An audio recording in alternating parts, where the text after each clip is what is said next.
Let me show you why I love the cross-chat tool in Valo so much. I was just working and Claude did a lot of stuff and he was at 78% context. But this is a new feature and we needed to run the entire pipeline over it and fix everything that needs to be fixed. So then I was presented with a... sorry, this is the handoff skill working in real time. Let me just send it and go back here. I was presented with a dilemma. What do I do? Do I run the pipeline here? But Claude is heavy on context. But he also has all of the context. You know, sometimes the code reviewer can come back with a false positive and the next session will not know that it's a false positive because it's not the one that built the new feature.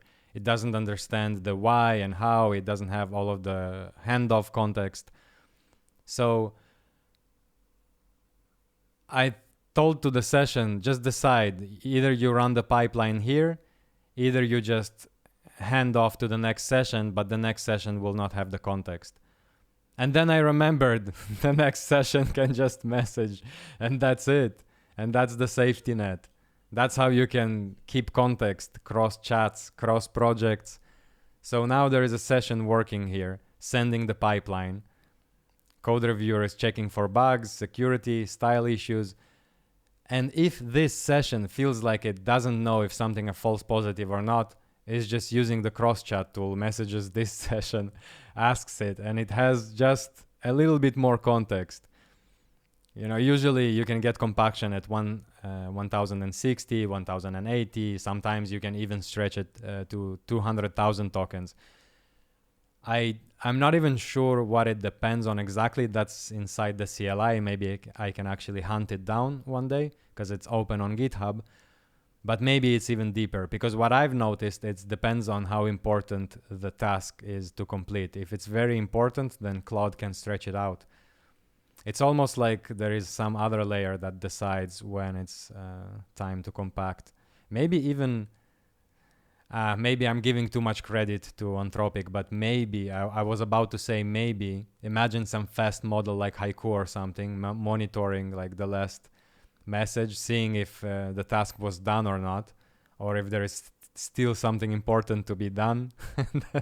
But no, that's too much. That's too much. I don't think that's what happens. It's just Claude probably has a list that he needs to finish and then compaction happens or something like this.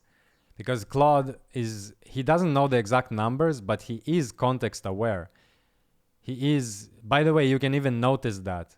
He will tell you something like, this was a great session, or he will ask you if you want to continue or if you want to do continue in the next time, something like this. In a fresh CLI, he doesn't have the handoff, he doesn't have cross chat, he doesn't have any of those tools.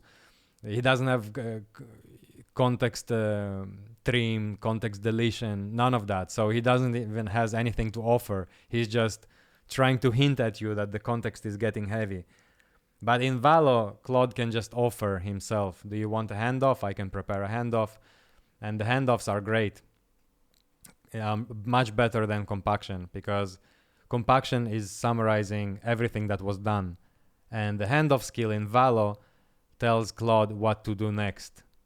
Only what to do next. It's not that important, like everything that was done. It's just a safety net for compaction, because compaction happens automatically. Actually, let me tell you something about the handoff skill.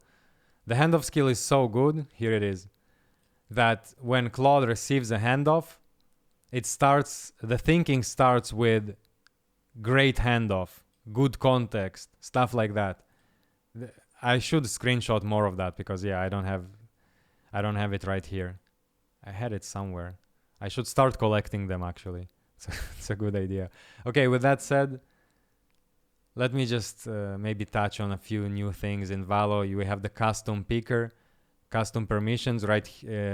It's not that it's new, but now the UI and workflow is new. So the tool permissions, all of that stuff, if you don't have it on custom, it's not going to work. It's going to say flip to custom to control custom permissions. And then you can also choose the defaults. A new user is going to get ask for everything, just for safety, and then he can learn that there are much more options. What else? Protection. There is a new automation. It's going to be a hook that is going to help you find duplicate code in your code base. It's actually built already. I just didn't refresh Valo, so it's not showing. And I'm going to make a video next about that as well. I'm also building the stuff that I talked about in a previous video about the invisible browser automation, basically liberating Claude from being detected as a bot online. That's also working, being improved on, not ready to be a skill yet. Orchestrator skill is coming soon as well to Valo. Just need to polish up those little windows that will appear here. Yeah, that's it. I think I talked enough. I'll catch you in the next one.